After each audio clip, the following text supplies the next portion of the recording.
तर सगळ्यांना नमस्कार. माझं नाव निशांत बिरंजन आहे आणि मी एम्स नागपूरचा एम-बी-बी-एस कोर्सचा अंतिम वर्षाचा विद्यार्थी आहे. आजचा आपला टॉपिक आहे इक्विलिब्रियम. हे जे चॅप्टर आहे इक्विलिब्रियम, हे आपलं 6वं युनिट आहे एन-सी-ई-आर-टी केमिस्ट्री मधला. आतापर्यंत आपण याचे 2 पार्ट घेतलेले आहेत आणि आज आपण याचं तिसरा पार्ट घेऊ. हे जे तिसरा पार्ट राहील, याच्यामध्ये आपल्याला काही-काही खूपच महत्त्वाचे जे आपले ऑब्जेक्टिव्हज होते, ते आपल्याला बघायचे आहे. ठीक आहे. आता याच्या आधी आपण काय-काय ऑलरेडी सुरू केलेलं आहे, ते आपण बघू. सगळ्यात पहिले आपण काय बघितलं, की कशा आपण कोणतेही जे डायनॅमिक नेचर राहते इक्विलिब्रियमचा, ते कसं आपण त्याचे प्रेझेंट करायचं. जे आपले फिजिकल आणि केमिकल प्रोसेसमध्ये इन्व्हॉल्व राहतात, त्याला कसं आयडेंटिफाय करायचं. ठीक आहे. हे झाल्यानंतर आपण जे लॉ ऑफ इक्विलिब्रियम होता त्याला स्टेट केला. त्याच्यानंतर आपण इक्विलिब्रियमचे कॅरेक्टरिस्टिक्सला एक्सप्लेन केला, जे आपल्या फिजिकल आणि केमिकल प्रोसेसमध्ये राहतात. ठीक आहे.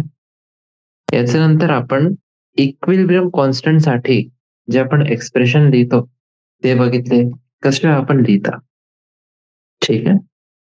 मग जे आपला के-पी आणि के-सी राहते. के-पी म्हणजे पार्शियल प्रेशर आणि के-सी म्हणजे कॉन्सन्ट्रेशन. तर हे जे 2 राहतात यांच्यामध्ये काय रिलेशन राहते, ते पण आपण बघितलं. ठीक आहे. कॉन्सन्ट्रेशन म्हणजे कोणतं आहे? Molar concentration. ठीक आहे. किती मोलार आहे त्याच्यामध्ये. आता याच्यानंतर आपण काय बघितलं, की कोणते-कोणते प्रकारचे आपले फॅक्टर्स राहतात, जे आपले इक्विलिब्रियम स्टेटला अफेक्ट करतात. ठीक आहे. कोणतीही रिएक्शन आहे, त्याचं इक्विलिब्रियम स्टेट जे आहे, त्याला कोणते-कोणते फॅक्टर्स अफेक्ट करतात ते पण आपण बघितलं. मग आता आपल्याला काय बघायचं आहे, याच्यानंतर आपल्याला बघायचं आहे, की कशा आपण खूप सारे जे आपले सबस्टन्स राहतात, त्यांना कसं आपण क्लासिफाय करू ॲसिड्स आणि बेसमध्ये. आणि हे जे क्लासिफिकेशन आपल्याला करायचं आहे, हे आपल्याला 3 कॉन्सेप्टच्या बद्दल करायचं आहे. हे जे 3 कॉन्सेप्ट आहे आपले, ते कोणते-कोणते आहे? एक आहे आपला अर्हेनियस कॉन्सेप्ट, दुसरं आहे आपलं ब्रॉन्स्टेड-लॉरी कॉन्सेप्ट आणि तिसरं आपलं असते लुईस कॉन्सेप्ट. तर हे जे 3 कॉन्सेप्ट आहे, याच्यामध्ये आपल्याला क्लासिफाय करायचं आहे. ठीक आहे. एकदा हे झालं, मग याच्यानंतर आपल्याला ॲसिड्स आणि बेस जे असतात, त्यांना क्लासिफाय करायचं आहे, की ते वीक आहे किंवा स्ट्रॉंग आहे. ठीक आहे. आता हे जे वीक किंवा स्ट्रॉंगचं क्लासिफिकेशन आहे, ते आपण बघू त्यांचे आयनायझेशन कॉन्स्टंटच्या बद्दल. ते आपलं कंपॅरिझन फॅक्टर राहील याच्यामध्ये. ठीक आहे. आता एकदा आपण हे ॲसिड्स आणि बेसला पण क्लासिफाय केलं, की ते स्ट्रॉंग आहे, ते वीक आहे. त्याच्यानंतर आपण जे डिग्री ऑफ आयनायझेशन आहे, त्याचं डिपेंडन्स बघू आणि याचं डिपेंडन्स कोणावर बघायचं आपल्याला? जे आपलं इलेक्ट्रोलाइटचं कॉन्सन्ट्रेशन राहते, ठीक आहे? आणि जे कॉमन आयनचं कॉन्सन्ट्रेशन राहते. हे दोघांवर कसं डिपेंड करतंय आपलं डिग्री ऑफ आयनायझेशन ते आपल्याला बघायचं आहे. ठीक आहे. आणि डिग्री ऑफ आयनायझेशन नंतर एकदा आपण आयनायझेशन बघितलं, तर आता आपण पीएच पण बघू शकतो. ठीक आहे. मग आपण काय करू? आपण पीएच स्केलला डिस्क्राईब करू. ठीक आहे. जे आपण ज्याचा प्रयोग करतो हायड्रोजन आयन कॉन्सन्ट्रेशनला रिप्रेझेंट करायसाठी ते आपण बघू. ठीक आहे. आता पीएच स्केल पण झाला. याच्यानंतर आपलं बघू, की कसं आपण आयोनायझेशन ऑफ वॉटरला सांगू शकतो. ठीक आहे. वॉटर पण आयोनाइज होते. हे माहिती आहे आपल्याला. पण त्याला आपण पूर्ण बघू, की कसं ते आपलं आयोनाइज होते आणि काय मेकॅनिझम राहते. काय त्याचे कॅरेक्टरिस्टिक फीचर राहतात. ते आपल्याला बघायचं आहे. आणि मग त्याचा आपण ड्युअल रोल बघू. सेट सारखं पण आणि बेस सारखं पण. नेहमी आपला कसं होते, की कोणत्याही वस्तू जी आहे ते फक्त ॲसिड किंवा फक्त बेस राहते. वॉटरसाठी असं नाहीये. वॉटर आपला दोघंही रोल करू शकते. ऍसिड सारखं पण आणि बेस सारखं. ठीक आहे. चला, आता हे एकदा हे झाला, मग आपले नंतरचे 3 ऑब्जेक्टिव्हज आहे ना, ते आपले खूप सोपं होऊन जाणार. ठीक आहे. मग त्याच्यानंतर आपलं काय बघायचं आहे? Ionic product. आयोनिक प्रॉडक्ट जे राहते त्याचं सिम्बॉल असते Kw. ठीक आहे. आणि जे आपला वॉटर आहे त्याच्यासाठी आपण काय बघू? पीकेडब्ल्यू. तर एक झाला केडब्ल्यू आणि पीकेडब्ल्यू वॉटरसाठी. बरोबर? मग याच्यानंतर आपण बघू की जे बफर सोल्युशन्स असतात, त्यांचा अर्थ काय राहते आणि त्याचा प्रयोग आपण कसं करू शकतो. ठीक आहे. याच्यानंतर आपण एकदा बफर पण झाला, मग आपल्याला फक्त आता हे शिकायचं आहे की सॉल्युबिलिटी प्रॉडक्ट कॉन्स्टंट जे राहतात, ते कसं आपण कॅल्क्युलेट करू. ठीक आहे. कोणत्याही रिएक्शन मध्ये सॉल्युबिलिटी प्रॉडक्ट कॉन्स्टंट आहे, ते कसं कॅल्क्युलेट करायचं ते आपल्याला बघायचं आहे. ठीक आहे. चला, तर आता आपण हे बघू की मागच्या लेक्चरमध्ये आपण काय काय बघितलेलं होतं. लॉ ऑफ केमिकल इक्विलिब्रियम बघितलेला होता. मग जे आपला होमोजिनस इक्विलिब्रियम राहते, ते पण आपण बघितलेलं होतं. ठीक आहे. मग हे जे आपले एक्झाम्पल होते, ते पण आपण बघितले. ठीक आहे. हे वाला जे आपला प्रॉब्लेम आहे 6.4, 6.3 आणि 6.5, हे आपण नंतर घेऊ. आजचं जे आपलं सेशन आहे, त्याचं नंतर घेऊ आपण. कारण की याच्यामध्ये ना काही आपले मॅथमॅटिकल थोडे कॉम्प्लेक्स आहे हे सम्स. हे आपण हे सेशनचं नंतर मग घेऊ. चला, तर आजचाच टॉपिक आपण सुरू करूया. Heterogeneous equilibria. आता हे जे टर्म आहे आपलं हेटेरोजेनस इक्विलिब्रिया, याच्यामध्ये काय आहे? कोणतेही सिस्टम ज्याच्यामध्ये एक पेक्षा जास्ती फेज आहे, त्याच्यामध्ये जे आपले इक्विलिब्रियम असते, त्याला आपण काय म्हणतात? Heterogeneous equilibrium. म्हणजे जसं की आपण पाणीचा एक्झाम्पल घेऊ. इक्विलिब्रियम बिटवीन वॉटर वेपर आणि लिक्विड वॉटर, एक क्लोज्ड कंटेनर मध्ये, ते आपलं एक्झाम्पल आहे हेटेरोजिनस इक्विलिब्रियमचा. ठीक आहे. म्हणजे H2O लिक्विड, ते आपलं कन्वर्ट होत आहे H2O गॅस म्हणजे वॉटर वेपर मध्ये, आणि हेच वॉटर वेपर जे आहे ते कंडेन्स होत आहे आणि कन्वर्ट होत आहे वॉटर मध्ये. ठीक आहे. तर हे जे आपलं इक्विलिब्रियम आहे, त्याच्यामध्ये एक पेक्षा जास्ती गॅस, एक पेक्षा जास्ती फेज आहे, त्याला आपण म्हणतात हेटेरोजिनस इक्विलिब्रियम. समजलं? हे झाली याची definition. Equilibrium in system having more than one phase, त्यालाच आपण म्हणतात हेटेरोजिनस. समजलं? चला, आता हे जे एक्झाम्पल होतं त्याचं याच्यामध्ये काय होतं ते आपण बघितलं की एक गॅस फेज होता आणि लिक्विड फेज होता. तसंच आपण बघू एक सॉलिड आणि त्याचे सॅच्युरेटेड सोल्युशन मध्ये. आता सॉलिड आणि सॅच्युरेटेड सोल्युशन साठी जे आपल्या जवळ एक्झाम्पल आहे, ते कोणतं आहे? कॅल्शियम हायड्रॉक्साईडचा. कॅल्शियम हायड्रॉक्साईड जे सॉलिड स्टेट मध्ये असते, त्याचं आपण ऍक्वस सोल्युशन म्हणू. जेव्हा ऍक्वस सोल्युशन आपण करतो, त्याला मिक्स करतो, तेव्हा ते इक्विलिब्रियम मध्ये असते आणि जे प्रोडक्ट्स आपल्याला भेटतात, ते प्रोडक्ट्स कोणते राहतात? एक आहे आपला calcium ion aqueous plus 2OH minus, ते पण आपल्या ऍक्वस फेज मध्ये आहे. ठीक आहे. एक झाला कॅल्शियम आयन आणि दुसरा OH मायनस आयन, हे दोघेही आपले ऍक्वस फेज मध्ये राहतात. ठीक आहे. आणि हे पण आपले हेटेरोजिनस इक्विलिब्रियम मध्ये आहे, कारण की हे दोन आपले वेगळे वेगळे फेज राहते ना.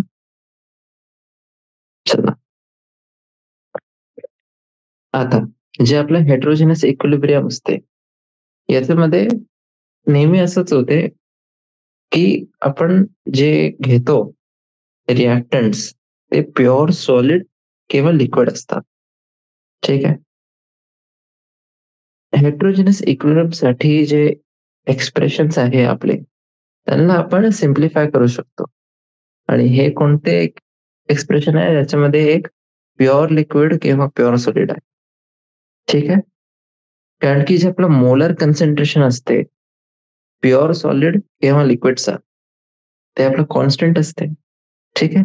मोलर कन्सन्ट्रेशन कॉन्स्टंट आहे याचा अर्थ काय आहे, की आपला जे ते आपलं इंडिपेंडंट राहते. किती अमाउंट त्याच्यामध्ये प्रेझेंट आहे. ठीक आहे. दुसऱ्या शब्दाने आपण असं म्हणू शकतो, की जर कोणताही सबस्टन्स एक्स इन्व्हॉल्व्ड आहे आपली रिएक्शनमध्ये, तेव्हा एक्स सॉलिडचं जे कन्सन्ट्रेशन राहील आणि एक्स लिक्विडचं जे कन्सन्ट्रेशन राहील, ते आपलं कॉन्स्टंट राहील. ठीक आहे. कितीही अमाउंट तुम्ही घ्या, एक्सच्या इनिशियल अमाउंट तुम्ही कितीही घ्या, पण त्यांचे जे कन्सन्ट्रेशन राहील, इक्विलिब्रियम कन्सन्ट्रेशन, ते आपली सेमच राहील पूर्ण रिएक्शनमध्ये.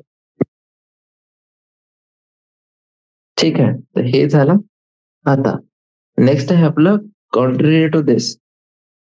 हे होतं प्युअर सॉलिड आणि प्युअर लिक्विडसाठी. आता जे कन्सन्ट्रेशन ऑफ एक्स आहे गॅस फेजमध्ये आणि कन्सन्ट्रेशन ऑफ एक्स ॲक्वस फेजमध्ये. ॲक्वस फेजमध्ये काय आहे, की सॉलिड्स होते त्याला आपण लिक्विडमध्ये काहीतरी डिझॉल्व्ह केलेलं आहे आणि मग त्याची कन्सन्ट्रेशन आपण बघत आहोत.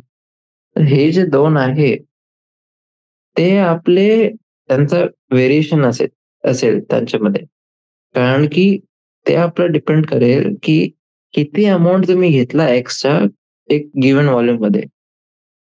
तुम्हाला कोणतीही आता एक गिव्हन व्हॉल्यूम दिली, त्याच्यामध्ये तुम्ही किती अमाउंट घेतला एक्सचा त्याच्यावर ते डिपेंड करेल.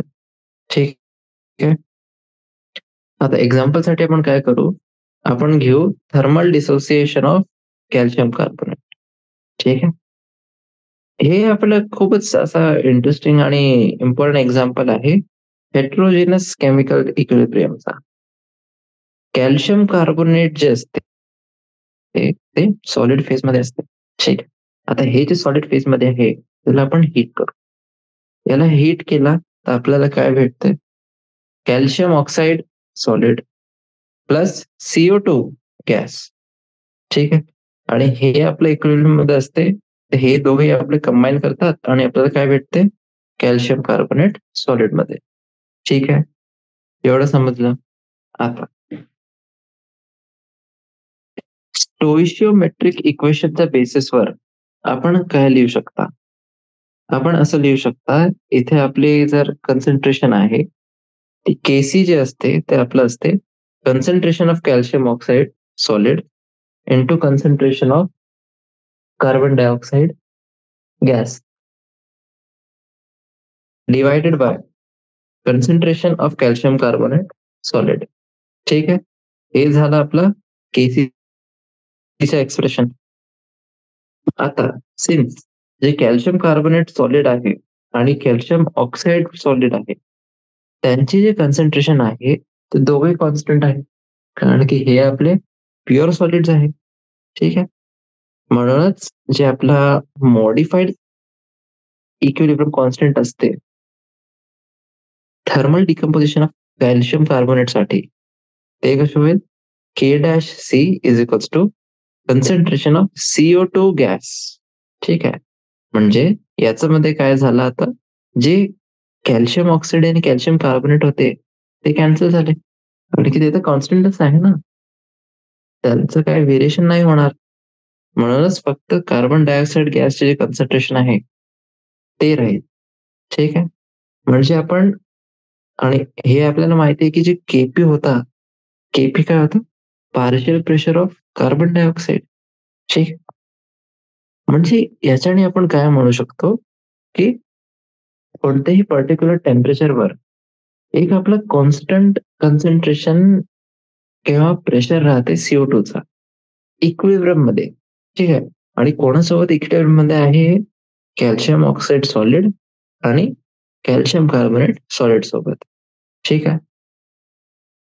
एक्सपेरिमेंटली आपल्याला काय भेटलेलं आहे, की 1100 केल्विनवर जे प्रेशर राहते कार्बन डायऑक्साईडचा, जे आपल्या इक्विलिब्रियम मध्ये आहे कॅल्शियम कार्बोनेट सॉलिड आणि कॅल्शियम ऑक्साईड सॉलिड सोबत, ते आपलं आहे 2.0 into 10 to the power 5 pascal. ठीक आहे. म्हणूनच जे आपला इक्विलिब्रियम कॉन्स्टंट राहील 1100 केल्विनवर, हे वरचे रिएक्शनसाठी ते किती राहील? Kp is equals to PCO2 is equals to 2 into 10 to the power 5 pascal divide by 10 to the power 5 pascal. ठीक आहे. आणि याचं जे आपला रिझल्ट येते ते किती येते?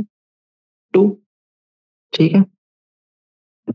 आता असंच जे आपला इक्विलिब्रियम आहे निकल, कार्बन मोनॉक्साईड आणि निकल कार्बोनिल मध्ये, जे आपण निकेलचे प्युरिफिकेशनसाठी त्याचा प्रयोग करतात, त्याचा आपला इक्वेशन कसं असते? निकेल सॉलिड ते आपला रिॲक्ट करते 4 मॉलिक्युल्स कार्बन मोनॉक्साईड सोबत. आता हे जे आहे कार्बन मोनॉक्साईड ते आपला गॅशियस फेज मध्ये आहे आणि आपल्याला काय भेटते? निकेल कार्बन मोनॉक्साईडचे 4 मॉलिक्युल्स NiCO4 टाइम्स. आणि हे पण जे आपलं प्रोडक्ट आहे ते पण आपला गॅस फेज मध्ये आहे आणि हे पण डिसोसिएट होते आणि आपल्याला काय भेटते? निकेल प्लस 4 मॉलिक्युल्स भेटतात सीओचे. ठीक आहे. आता जे इक्विलिब्रियम कॉन्स्टंट आहे ते कसं लिहिता आपण? Kc is equal to NiCO4 चं कॉन्सन्ट्रेशन डिवाइड बाय कार्बन मोनॉक्साईडचं कॉन्सन्ट्रेशन आणि त्याला आपण रेज केलं आहे टू दी पॉवर 4. ठीक आहे. हे आपण कालचे जे सेशन होता त्याच्यामध्येच हे शिकलेलं होतं की असं का बरं असते आणि कसं लिहायचं आपण एक्सप्रेशन. आता हे आपल्याला लक्षात ठेवावं लागेल की कोणत्याही हेट्रोजिनस इक्विलिब्रियमच्या एक्झिस्टन्ससाठी प्युअर सॉलिड किंवा लिक्विड जे आहे ते पण तिथे प्रेझेंट राहायला पाहिजे. त्यांचं कितीही लहान अमाऊंट राहावं पण ते प्रेझेंट व्हायलाच पाहिजे इक्विलिब्रियमवर. ठीक आहे. पण जे त्यांचे कॉन्सन्ट्रेशन किंवा पार्शियल प्रेशर आहे ते नाही येतात. ठीक. आपल्याला प्युअर सॉलिड किंवा प्युअर लिक्विड पाहिजे, पण त्याचे जे कॉन्सन्ट्रेशन आहे किंवा त्यांचे पार्शियल प्रेशर जे आहे ते नाही येतात एक्सप्रेशन मध्ये. जे इक्विलिब्रियम कॉन्स्टंटचे एक्सप्रेशन होतं त्याच्यामध्ये नाही येतात. ठीक आहे. जसं अजून एक आपण केमिकल रिएक्शनचा एक्झाम्पल घेऊ इथे. आता हे जे रिएक्शन आहे आपली ते कशी आहे? Ag2O solid phase. हे आपला रिॲक्ट करते 2 मॉलिक्युल्स HNO3 सोबत, जे ऍक्वस फेज मध्ये आहे. HNO3 म्हणजे नायट्रिक ऍसिड. याच्याने आपल्याला काय भेटते? 2 मॉलिक्युल्स AgNO3 चे भेटतात, जे ऍक्वस फेज मध्ये आहे आणि वॉटर भेटते लिक्विड. ठीक आहे. याच्यासाठी केसीचं एक्सप्रेशन बघा तुम्ही. केसीचं एक्सप्रेशन काय आहे? AgNO3 ला आपण रेज केलेलं आहे त्याचे कॉन्सन्ट्रेशन टू दी पॉवर 2 आणि त्याला डिवाइड केलेलं आहे HNO3 चे जे कॉन्सन्ट्रेशन आहे रेज टू पॉवर 2. ठीक आहे. चला आता आपण बघू जे युनिट्स असतात इक्विलिब्रियम कॉन्स्टंटचे ते बघू आपण. आता इक्विलिब्रियम कॉन्स्टंट जे आहे केसी त्याची व्हॅल्यू आपण कॅल्क्युलेट करू शकता. आपल्याला काय करायचं आहे? फक्त जे आपला कॉन्सन्ट्रेशन आहे, जे काही आपल्या कॉन्सन्ट्रेशनचे टर्म्स होते मोल पर केल्विन मध्ये, त्याला आपलं मोल पर लिटर मध्ये त्याला सबस्टिट्यूट करायचं आहे आणि केपी जे पार्शियल प्रेशर आहे ते सबस्टिट्यूट करतात आपण पास्कल, किलो पास्कल, बार किंवा एटीएम मध्ये. याच्याने काय होते? याच्याने आपला जे इक्विलिब्रियम कॉन्स्टंटचे युनिट्स आहे ते आपले मोलॅरिटी किंवा प्रेशर मध्ये येतात. अनलेस आपले जे एक्सपोनेंट्स होते दोघे न्यूमरेटर आणि डिनॉमिनेटरचे ते सारखे आहे. जर हे सारखे नाही तर आपल्याला मोलॅरिटी भेटेल किंवा प्रेशरचे आपले जे युनिट्स आहे त्यांच्या बेसिस मध्ये भेटेल आपल्याला. आता हे रिएक्शन बघा, काय काय रिएक्शन आहे इथे. H2 गॅस रिॲक्ट करते I2 गॅस सोबत आणि आपल्याला काय भेटते? 2 मॉलिक्युल्स HI चे. केसी आणि केपी जे आहे त्यांचे काहीच युनिट नाही राहिले. ठीक आहे. तसंच आपला N2O4 गॅस हे आपलं डिसोसिएट होते 2 मॉलिक्युल्स NO2 मध्ये. इथे आपलं जे Kc आहे, Kcचं आपलं युनिट राहील मोल पर लिटर.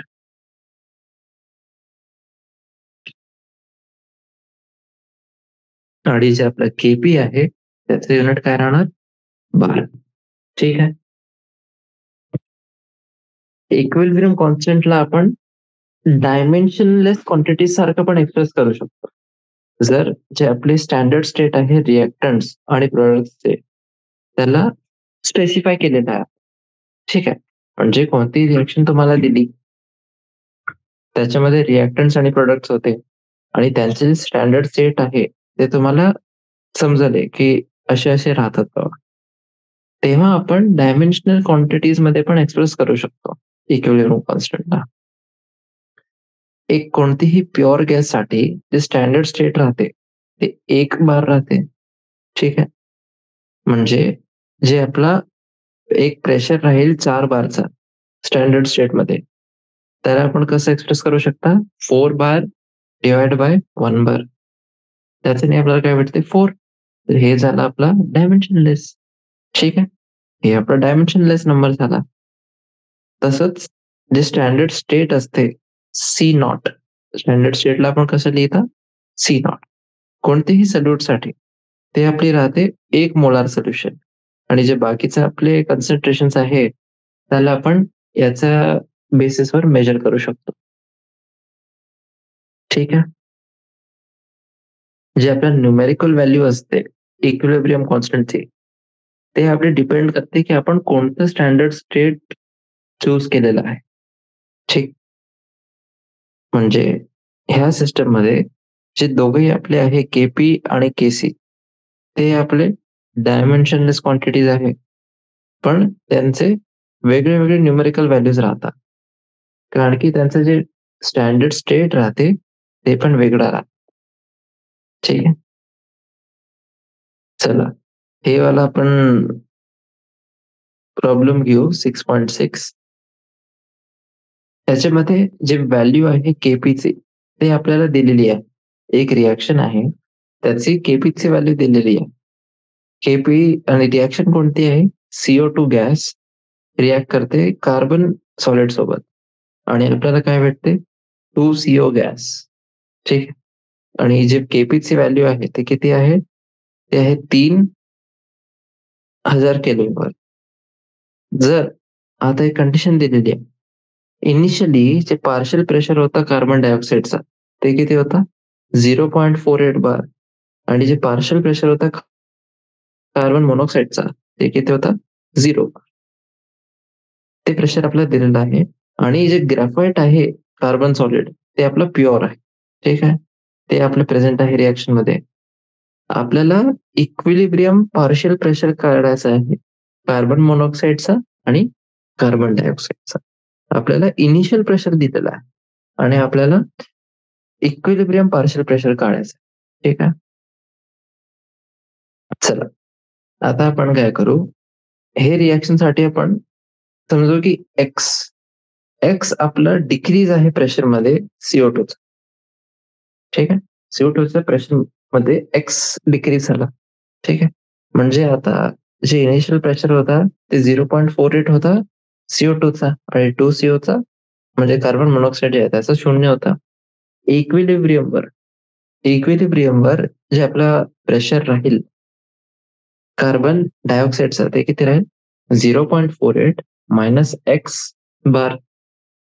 ठीक आहे. आणि जे आपलं कार्बन मोनॉक्साईडचं प्रेशर राहील ते किती राहील? 2x बार. ठीक आहे. चला, हे पण समजलं आपल्याला. आता जे केपी असते, केपीचा आपला फॉर्म्युला कसं राहील इथे? Partial pressure of carbon monoxide raise to the power 2. ठीक आहे. Divide by partial pressure of carbon dioxide. हे आहे आपलं स्टोइशियोमेट्रिक कोएफिशियंटच्या मुळे. ठीक आहे. चला, तर याचे आपण व्हॅल्यूज पुट करू आता याच्यामध्ये. तर केपीचा एक्सप्रेशन आपला झाला 2x to the power 2 divide by 0.48 minus x. ठीक आहे. आणि याचं आपल्याला एक्सप्रेशन काय भेटते? 3. ठीक आहे. म्हणजे 4x square is equals to 3 into 0.48 minus x, 4x square equal to 1.44 minus x, 4x square plus 3x minus 1.44 equal 0. आता ए ची व्हॅल्यू आहे 4. हे एक्सप्रेशन आहे ना एक सारखं. ए ची व्हॅल्यू झाली आपली 4, बी ची व्हॅल्यू झाली 3 आणि जे सी आहे ते किती आहे -1.44. तर याच्यामध्ये जर आपल्याला एक्स काढायचं आहे तर एक्सचं एक्सप्रेशन कसे असते, अल्जेब्रिक फॉर्म्युला आपण लावू इथे. X is equals to minus B plus minus under root B square minus 4ac divide by 2a. ठीक आहे, minus B plus minus under root B square minus 4ac divide by 2a. तर हे झालं आपलं एक्सचं. फक्त आपल्याला व्हॅल्यूज टाकायची आहे. जेव्हा आपण व्हॅल्यूज टाकता इथे तेव्हा आपल्याला एक्स ची व्हॅल्यू भेटते 0.33. ठीक आहे, चला. तर हे झाली आपली एक्स ची व्हॅल्यू. मग जे इक्विलिब्रियम पार्शियल प्रेशर्स आहे ते किती असेल, तर आपल्याला काय भेटत होता, एक 2x आणि 0.48 मायनस एक्स. तर कार्बन डायऑक्साइडचा पार्शियल प्रेशर राहील आपला 2x म्हणजे 0.66 बार. आणि तसंच जे कार्बन मोनॉक्साईड आहे त्याचं पार्शियल प्रेशर किती राहील 0.48 मायनस एक्स म्हणजे 0.15 बार. ठीक आहे, समजलं एवढं. चल, तर हे आपण आता कव्हर केलं. प्रॉब्लेम 6.6. असेच प्रॉब्लेम येतात. ठीक आहे, असेच राहतात ते. काही आपले खूपच कॉम्प्लेक्स नाही राहतात. फक्त तुम्हाला अप्लाय करायचा नॉलेज पाहिजे तुमच्याजवळ. ठीक आहे, हे आपण काय बघितलं हेट्रोजिनस इक्विलिब्रियमसाठी. हेट्रोजिनस इक्विलिब्रियमचा अर्थ काय होता आपला, जेव्हा दोन म्हणजे एक पेक्षा जास्ती आपले फेजचे जे रिएक्टंट्स आहे ते आपले प्रेझेंट आहे रिएक्शन मध्ये. ठीक आहे, चला. तर इथे आपण आता काय बघितलं, आपण इक्विलिब्रियम कॉन्स्टंट बघितलंय. दोन प्रकारचे इक्विलिब्रियम बघितलं. एक होते आपले होमोजिनस आणि दुसरे होते हेट्रोजिनस. आता आपण बघू ऍप्लिकेशन्स काय राहतात इक्विलिब्रियम कॉन्स्टंटचे.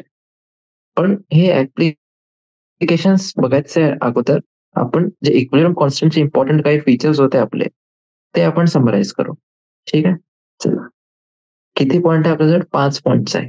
हे 5 पॉइंट्स खूपच महत्वाचे राहतात. हे बघू आपण.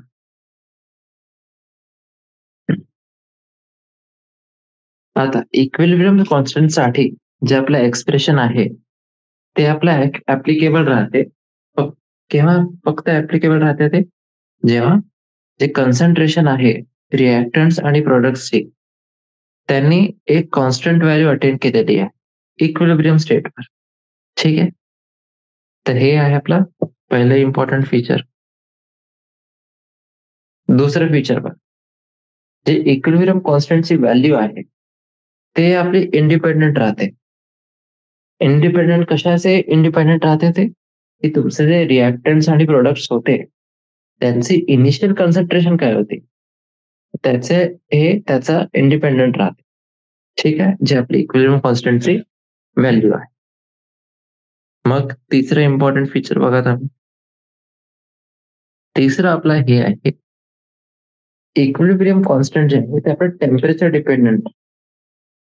ठीक आहे, याचा व्हॅल्यू जे आहे ते टेम्परेचरवर डिपेंड करते आणि ह्याची एकच अशी युनिक व्हॅल्यू राहील कोणत्याही पर्टिक्युलर रिएक्शनसाठी, जे आपण त्या टेम्परेचरवर एक बॅलन्स्ड इक्वेशनने आपण त्याला रिप्रेझेंट करू शकता. ठीक आहे, हे झालं आपलं तिसरी व्हॅल्यू. चौथं बघा, जे रिव्हर्स रिएक्शन साठी आपला इक्विलिब्रियम कॉन्स्टंट आहे ते आपला इक्वल टू राहते कोणासोबत, inverse of the equilibrium constant for forward reaction. जे आपली फॉरवर्ड रिएक्शन होती त्याच्यासाठी समजा एक्स आपला इक्विलिब्रियम कॉन्स्टंट होता, तर जे आपली रिव्हर्स रिएक्शन राहील त्याच्यासाठी आपलं जे इक्विलिब्रियम कॉन्स्टंट राहील ते काय राहील 1/x. ठीक आहे, चला. तर हे झाला. आता 5वा पॉइंट बघा, जे इक्विलिब्रियम कॉन्स्टंट आहे के कोणत्याही रिएक्शन साठी ते आपला रिलेटेड राहते equilibrium constant of the corresponding reaction. ज्याची इक्वेशन आपल्याला कशाने भेटते, आपण त्या इक्वेशनला मल्टिप्लाय किंवा डिवाइड केलेला आहे ओरिजिनल रिएक्शन साठी एक स्मॉल इंटेजर. ठीक आहे. तर हे होते आपले 5 खूप महत्वाचे पॉइंट इक्विलिब्रियम कॉन्स्टंट साठी. आता आपण बघू कोणते कोणते आपले ऍप्लिकेशन्स आहेत इक्विलिब्रियम कॉन्स्टंटचे. ठीक आहे. चला सगळ्यात पहिले आपण याचा प्रयोग करू शकतो प्रेडिक्ट करायला. काय प्रेडिक्ट करायला, की एक रिएक्शन जे आहे त्याचा एक्सटेंट किती राहील आणि कोणाच्या बेसिसवर, त्याचे मॅग्निट्यूडच्या बेसिसवर. ठीक आहे. कोणतीही रिएक्शनचा एक्सटेंट किती आहे ते आपण प्रेडिक्ट करू शकतो. ते जे रिएक्शन त्याचे मॅग्निट्यूडच्या बेसिसवर. चला तर हे होतं आपलं पहिला. दुसरं आपलं जे आहे ऍप्लिकेशन ते आहे की आपण कोणतीही रिएक्शनची डायरेक्शन पण प्रेडिक्ट करू शकतो. ठीक आहे. आणि तिसरा आपला आहे जे इक्विलिब्रियम कॉन्सन्ट्रेशन आहे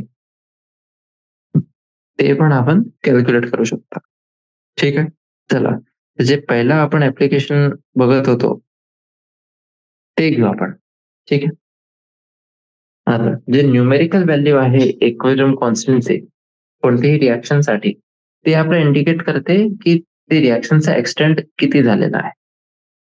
पण हे आपलं महत्वाचं आहे की आपण हे एक चीज नोट करू की एक जे आपला इक्विलिब्रियम कॉन्स्टंट आहे ते आपल्याला कोणतीही इक्विलिब्रियम किती रेटवर तिथे पोहोचलेला आहे त्याच्यासाठी आपल्याला कोणतीही इन्फॉर्मेशन नाही देते.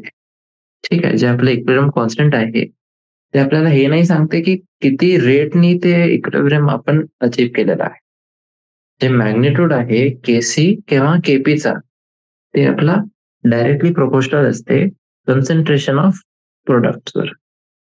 कारण की हे जे आहे ते आपले इक्विलिब्रियम कॉन्स्टंटचे जे आपलं एक्सप्रेशन आहे त्याचे न्यूमरेटर मध्ये येतात आणि इन्व्हर्सली प्रोपोर्शनल असते कॉन्सन्ट्रेशन ऑफ रिएक्टंट सोबत. ठीक आहे. आणि हे रिएक्टंट जे आहे ते आपल्या डिनॉमिनेटर मध्ये येतात. ठीक आहे. याचं इम्प्लिकेशन काय असते की एक जे हाय व्हॅल्यू आहे केची त्या सजेस्टिव्ह असते हाय कॉन्सन्ट्रेशन ऑफ प्रोडक्ट्स आणि मग तसंच आपला वाईस वर्सा. आपण हे जे फॉलोइंग जनरलायझेशन आहे ते आपण इथे ठेवू शकतो. कोणतंही इक्विलिब्रियम मिक्सर कंपोजिशन आहे त्याच्यासाठी. ठीक आहे. आता पहिला बघा तुम्ही, जर केसीची व्हॅल्यू ग्रेटर दॅन 10.3 आहे. ठीक. कोणती व्हॅल्यू आपण कट ऑफ व्हॅल्यू घेत आहोत 10⁻³ जर केसीची व्हॅल्यू ग्रेटर दॅन 10⁻³ आहे, प्रोडक्ट्स आपले प्रीडॉमिनेट करतात रिएक्टंट्सवर. ठीक आहे. म्हणजे जर केसी खूप जास्ती मोठा आहे, रिएक्शन आपली ऑलमोस्ट नियरली टू कम्प्लिशन जवळ प्रोसीड करते. ठीक आहे. हे एक्झाम्पल्स बघू आपण ए, बी आणि सी. ए वाली रिएक्शन मध्ये H2C रिएक्शन होत आहे ऑक्सिजन सोबत 500 केल्विन वर. त्याचं खूपच मोठा आपला इक्विलिब्रियम कॉन्स्टंट राहते. किती राहते? 2.4 into 10⁻47 हे राहते. दुसरी जी आपली रिएक्शन आहे त्याच्यामध्ये आहे आपला H2 gas plus Cl2 gas. त्याच्याने आपल्याला काय भेटते? 2 मॉलिक्युल्स ऑफ HCl गॅस. हे रिएक्शन आपली होत आहे 300 केल्विनवर आणि त्याचा केसी किती आहे? 4 into 10⁻31. असंच आपला आहे सी वाला. सी मध्ये H2 गॅस रिएक्ट करते Br2 गॅस सोबत आणि आपल्याला काय भेटते? 2HBr gas. हे आपलं टेम्परेचर आहे 300 केल्विन आणि केसी ची जे व्हॅल्यू आहे आपली ते आहे 5.4 into 10⁻8. ठीक. तर हे होतं आपलं जर केसी ची व्हॅल्यू 10⁻³ पेक्षा जास्ती आहे. आता दुसऱ्या केसमध्ये आपण काय बघू, केसी ची व्हॅल्यू 10⁻³ च्या पेक्षा कमी आहे. आता हे कंडिशन मध्ये जे आपले रिएक्टंट्स आहे ते आपले प्रिडॉमिनेट करतात प्रोडक्ट्सवर. म्हणजे जर केसीची व्हॅल्यू जास्ती लहान आहे, तेव्हा रिएक्शन समोर जातच नाही. ते प्रोसीडच नाही करत. ठीक आहे. याच्यासाठी पण आपण एक्झाम्पल्स बघू. ठीक आहे. 2 एक्झाम्पल्स आहे आपल्याजवळ. जे डिकम्पोझिशन आहे H2Oचा. आपलं वॉटर जे आहे, त्याचं डिकम्पोझिशन जे आहे H2 आणि O2 मध्ये 500 केल्विनवर. याचा आपला खूपच लहान इक्विलिब्रियम कॉन्स्टंट आहे. किती आहे ते? Kc is equals to 4.1 into 10 to the power -48 हे आहे याचा. आणि दुसरा आपला N2 गॅस ते रिॲक्ट करते O2 गॅस सोबत आणि आपल्याला काय देते? 2 मॉलिक्युल्स NO गॅसचे. ठीक आहे. हे वाली जी रिएक्शन आहे ते आपली 298 केल्विनवर होत आहे. आणि याचं जे आपलं Kc आहे ते किती आहे? 4.8 इंटू 10 टू द पॉवर -31. ठीक आहे. तर एक आपण बघितलं ज्याच्यामध्ये Kc आपला 1000 पेक्षा जास्ती होता आणि दुसरा आपला असं होतं की Kcची व्हॅल्यू 10 टू द पॉवर -3 पेक्षा कमी होते. ठीक आहे. ठीक आहे. तर हे आपले 2 आपले एकदम असे कट ऑफ होते. 10 टू द पॉवर 3 आणि 10 टू द पॉवर -3 हे 2 कट. आता जर तुमची केसीची व्हॅल्यू हे रेंजमध्ये आली 10 टू द पॉवर -3 ते 10 टू द पॉवर 3 याच्या रेंजमध्ये जर आली, तेव्हा दोघेही जे आपले रिएक्टंट्स आणि प्रॉडक्ट्स आहेत, त्यांचे अप्रिशिएबल आपले कन्सन्ट्रेशन्स राहतात ते. म्हणजे काहीतरी असं अप्रिशिएबल राहते. जे कॉन्सन्ट्रेशन आहे त्यांची, ते इक्विलिब्रियमवर आपण मोजू शकतो किंवा आपण म्हणू शकतो की हां बाबा, प्रेझेंट आहे रिएक्टंट आणि प्रॉडक्ट इतके-इतके प्रेझेंट आहे. ठीक आहे. याच्यासाठी एक्झाम्पल बघा. एक रिएक्शन आहे आपली H2 ची आयोडीन सोबत. याच्याने आपल्याला काय भेटते? HI. याच्यासाठी जे Kc आहे ते आहे आपलं 57 आणि हे आहे आपलं 700 केल्विनवर. ठीक आहे. तसंच आपलं आहे गॅस फेज डिकम्पोझिशन. कोणाचा? N2O4 चा आणि हे डिकम्पोज होते NO2 मध्ये. हे आपली दुसरी रिएक्शन आहे ज्याच्यामध्ये जे Kc ची व्हॅल्यू आहे, ते आपली आहे 4.64 into 10 to the power -3 25 degree सेल्सिअसवर. हे जास्ती लहान पण नाही आणि जास्ती मोठी पण आहे. ठीक आहे. म्हणूनच जे आपले इक्विलिब्रियम मिक्सचर आहे, त्यांच्यामध्ये काय राहतं? N2O4 आणि N2 दोघांचेही आपले अप्रिशिएबल कॉन्सन्ट्रेशन्स राहतात. आता हे फिगर 6.6 बघा. हे जे फिगर आहे, याच्यामध्ये हे जनरलायझेशन आपण डिपिक्ट केलेले आहे. ठीक आहे. काय जनरलायझेशन आहे आपले? एक आहे आपला 10 टू द पॉवर -3, दुसरी व्हॅल्यू आहे आपली 10 टू द पॉवर 3 आणि याच्या मधातले जितके आहे, ते आपले एक सेक्शन आहे. ठीक आहे. जर 10 टू द पॉवर 3 जवळ आहे ते, तेव्हा ते एक्स्ट्रीमली लार्ज व्हॅल्यू आहे. म्हणजे रिएक्शन जे आपली राहील ते प्रोसीड करेल ऑलमोस्ट टू कंप्लीशन. ठीक आहे. दुसरी आपली व्हॅल्यू आहे 10 टू द पॉवर -3 हे नेग्लिजिबल राहते. याच्यामध्ये काय होते, ते आपली रिएक्शन जे आहे, ते आपली हार्डली प्रोसीड करेल. ठीक आहे. ते समोर जाणारच नाही. मग यांच्या मधातला आपला पोर्शन आहे. 10 to the power -3 to 10 to the power 3. याच्यामध्ये काय राहते, दोघेही जे आपले रिएक्टंट्स आणि प्रॉडक्ट्स आहे, ते आपले राहतात इक्विलिब्रियमवर. ठीक आहे. तर पहिला आपला जे ॲप्लिकेशन होता, ते आपण बघितला. आता आपण बघू दुसरं ॲप्लिकेशन. चला. तर दुसरं आपलं ॲप्लिकेशन काय होता, की आपण कोणतीही रिएक्शनची जे डायरेक्शन आहे, त्याला आपण प्रेडिक्ट करू शकतो. ठीक आहे. इक्विलिब्रियम कॉन्स्टंट जे आहे, ते आपल्याला मदत करते, की आपण कोणतीही गिव्हन रिएक्शनची डायरेक्शन प्रेडिक्ट करू शकतो, कोणत्याही स्टेजवर.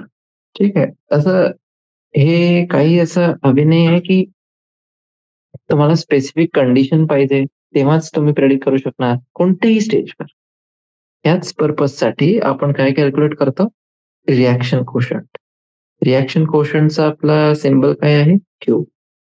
आता जे रिएक्शन कोशंट आहे Q, जर आता हे Qला आपण मॉडिफाय करू शकतो. त्याच्यामध्ये आपण सबस्क्रिप्ट टाकू शकतो C आणि P.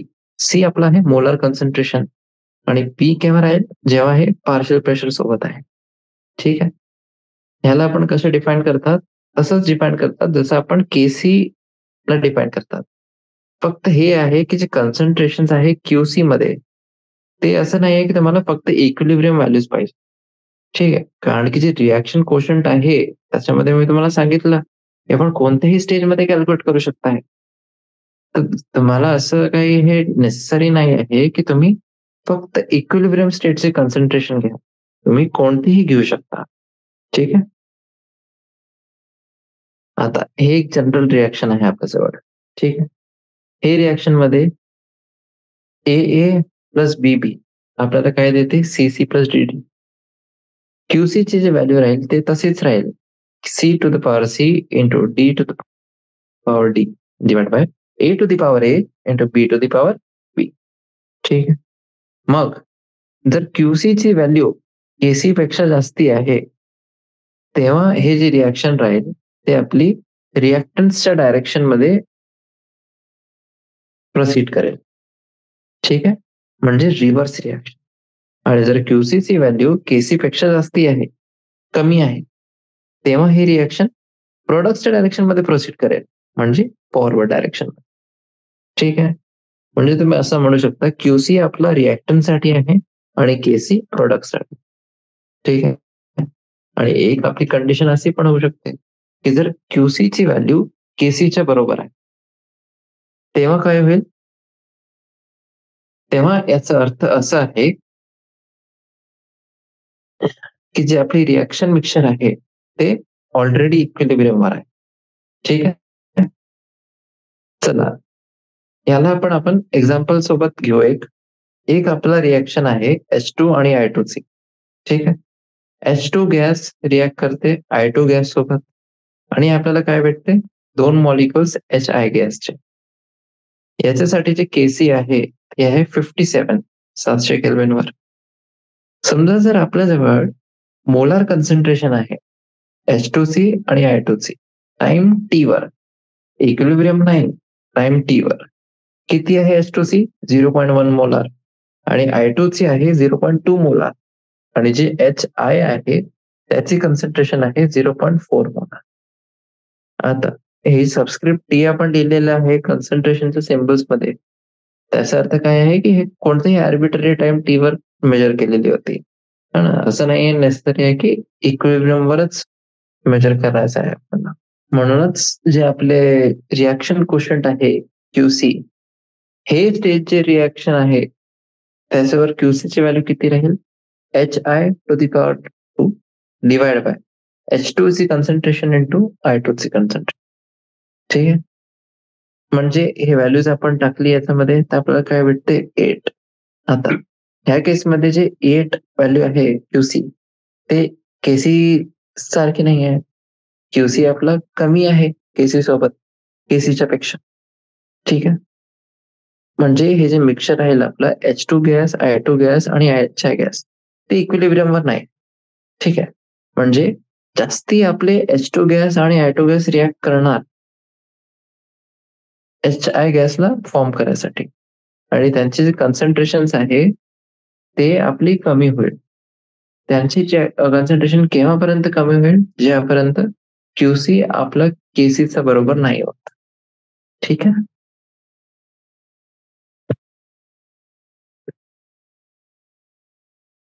चला, म्हणजे आपण हे जे आपले जनरलायझेशन आहे, ते आपण म्हणू शकतो.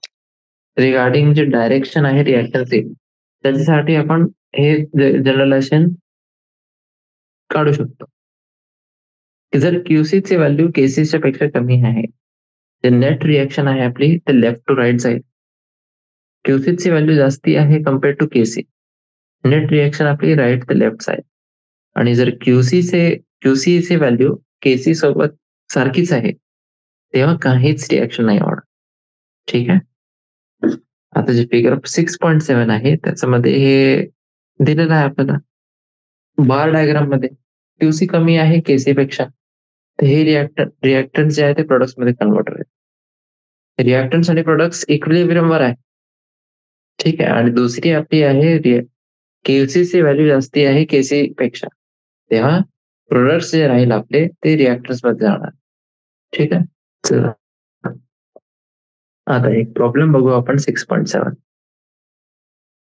जे केसीची व्हॅल्यू आहे रिएक्शनसाठी 2a gives b plus C, ते आहे 2 इंटू 10⁻³ कोणत्याही गिव्हन टाइमवर जे कंपोजिशन आहे रिएक्शन मिक्सरचा ते आहे ए ची concentration is equals to B चे concentration is equals to C चे कन्सन्ट्रेशन आणि ते इक्वल टू आहे 3 इंटू 10⁻⁻4 मोलार.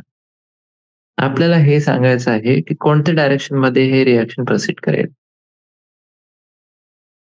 आता हे रिएक्शन साठी जे आपलं रिएक्शन कोशंट होईल त्याचं काय एक्सप्रेशन राहील, बी चे कन्सन्ट्रेशन इंटू सी चे कन्सन्ट्रेशन डिवाइड बाय ए ची कन्सन्ट्रेशन टू दी पॉवर 2.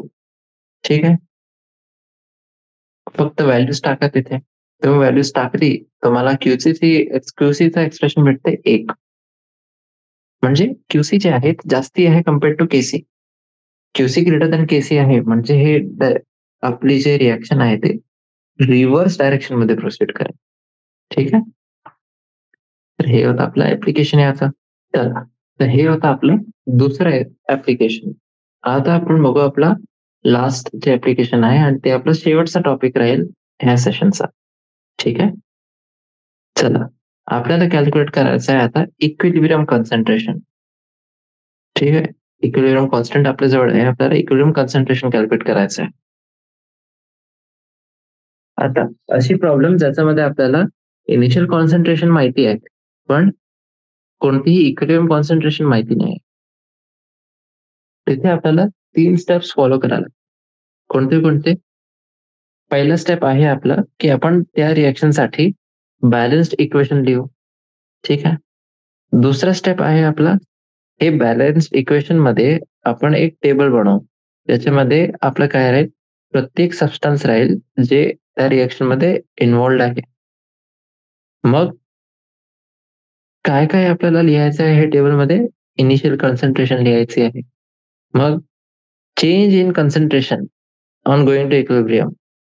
ते इक्विलिब्रियम जवळ जात होता तेव्हापर्यंत किती चेंज झालाय कॉन्सन्ट्रेशन मध्ये. ठीक आहे. आणि आखरी जे शेवटचा आपला पॉइंट जे आपल्याला तिथे लिहायचं आहे ते काय होईल की इक्विलिब्रियम कॉन्सन्ट्रेशन आपली किती आहे. ठीक आहे. आता हे टेबल बनवण्यासाठी जे आपला एक्स आहे त्याला आपल्याला डिफाईन करायचं आहे कॉन्सन्ट्रेशन मोल पर लिटर मध्ये ऑफ वन ऑफ द सबस्टान्सेस. कोणते एक सबस्टन्स जे आपला रिॲक्ट करते इक्विलिब्रियमला मग आपण काय करू, जे स्टोइशियोमेट्री आहे रिॲक्शनची त्याचा प्रयोग करू हे डिटरमाइन करायला की जे बाकीचे सबस्टन्सेस आहे त्यांचे कॉन्सन्ट्रेशन किती आहे इन टर्म्स ऑफ एक्स. ठीक आहे. एक्सला आपण काय कोणत्याही सबस्टन्सचा आपलं कॉन्सन्ट्रेशन घेतलं आपण आणि हे एक्सच्या टर्म्स मध्ये आपल्याला बाकीचे सबस्टन्स आहे त्यांचे आपल्याला व्हॅल्यूज काढायचे. हे दुसरा स्टेप झाला. तिसरा स्टेप बघा तुम्ही. आता जे इक्विलिब्रियम कॉन्सन्ट्रेशन आहे त्याला आपण सबस्टिट्यूट करू इक्विलिब्रियम इक्वेशन मध्ये हे रिएक्शन साठी आणि मग त्याला आपण सॉल्व्ह करू एक्स साठी. ठीक आहे. जर आपल्याला एक क्वाड्रॅटिक इक्वेशन सॉल्व्ह करायचे आहे तर आपण मॅथमॅटिकल सोल्युशन असं चूज करू की जे आपला केमिकल सेन्स पण बनवते तिथे. ठीक. हे झालं आपला तिसरा स्टेप. चौथा स्टेप बघा. मग आपण काय करू, इक्विलिब्रियम कॉन्सन्ट्रेशन जे आहे ते आपण कॅल्क्युलेट करू आणि हे कशाने आपण कॅल्क्युलेट करू, जे एक्स ची व्हॅल्यू आपण कॅल्क्युलेट केलेली होती त्याच्याने आपण इक्विलिब्रियम कॉन्सन्ट्रेशन कॅल्क्युलेट करू. ठीक आहे.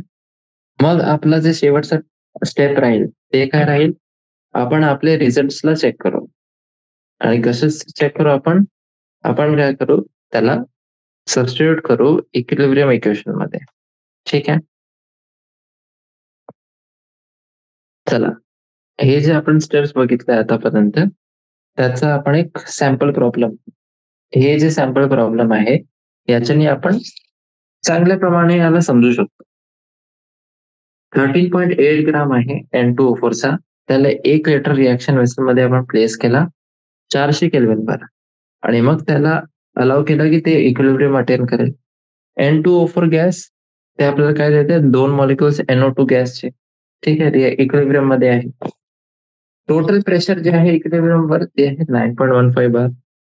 केसी केपी आपल्याला कॅल्क्युलेट करायचं आहे आणि आपल्याला पार्शियल प्रेशर एट इक्विलिब्रियम पण कॅल्क्युलेट करायचं आहे.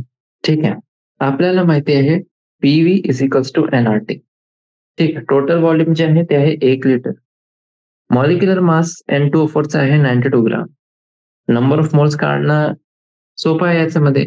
13.8 डिवाइड बाय 9.2 92 करा तर आपल्याला भेटते 0.15 मोल्स आहे गॅसचे. ठीक आहे, मग गॅस कॉन्स्टंट बघा आर. आर ची व्हॅल्यू किती आहे 0.083 बार लिटर पर मोल पर केल्विन. ठीक आहे, टेम्परेचर जे आहे आपलं ते आहे 400 kelvin. PV is equals to राहते nRT. P into 1 litre is equals to ते आपण व्हॅल्यूज टाकली तिथे. प्रेशरची व्हॅल्यू किती भेटली 4.98 बार. आता हे इक्वेशन आपल्याला लिहिली N2O2 आपल्याला काय देते 2 मॉलिक्युल्स NO2 चे. इनिशियल प्रेशर काय होतं 4.98 आणि 0. इक्विलिब्रियम बरोबर 4.98 मायनस एक्स आणि इथे किती झाला 2x. म्हणजे जे आपलं टोटल प्रेशर आहे इक्विलिब्रियम वर ते किती आहे partial pressure of N2O4 plus partial pressure of NO2 म्हणजे 9.15 is equal to 4.98 minus x plus 2x. 9.15 is equal to 4.98 plus x, तर एक्स ची व्हॅल्यू किती भेटली 4.17. आता पार्शियल प्रेशर जे आहे इक्विलिब्रियम वर ते किती आहे पार्शियल प्रेशर N2O4 चा आहे आपला 0.18 बार आणि NO2 चा किती आहे 8.34 बार. ठीक आहे, केपी चा आपला फॉर्म्युला काय राहील partial pressure of NO2 raise to the power 2 divide by partial pressure of N2O4. म्हणजे हे किती झाला 8.34 ला आपण स्क्वेअर केला डिवाइड बाय 0.81 हे आपल्याला भेटते 85.87. मग केपीचा आपला दुसरा एक्सप्रेशन पण राहते एक, ते काय आहे KC into RT to the power delta N. म्हणजे केसी ची व्हॅल्यू आपल्याला किती भेटली 2.6. ठीक, तसंच आपलं हे आहे की 3 मोल PCl5 आपण 1 लिटर क्लोज रिएक्शन वेसल मध्ये ठेवलेलं आहे आणि त्याला आपण इक्विलिब्रियम अटेन करायला अलाव केलं 380 केल्विन वर. आपल्याला मिक्सरचं कंपोजिशन काढायचं आहे इक्विलिब्रियम वर. केसी ची व्हॅल्यू आहे 1.8. याला पण आपल्याला तसंच करायचं आहे आणि एक्स आपण एक कोणतीही व्हॅल्यू देऊ कोणत्याही सबस्टन्स साठी आणि बाकीचे सबस्टन्स आहेत त्याची व्हॅल्यू आपण एक्सच्या कंपॅरिझन मध्ये काढू. ठीक आहे, चला तर हे होतं आपलं आजचे टॉपिक्स. आज आपण खूप थोडे टेक्निकली कॉम्प्लेक्स टॉपिक्स घेतले आणि या नेक्स्ट जे आपलं सेशन राहील त्याच्यामध्ये आपण काय करू आपण बघू रिलेशनशिप बिटवीन इक्विलिब्रियम कॉन्स्टंट के, रिएक्शन कोशंट क्यू आणि गिव्स एनर्जी जी, ते आपण बघू. ठीक आहे, चला धन्यवाद.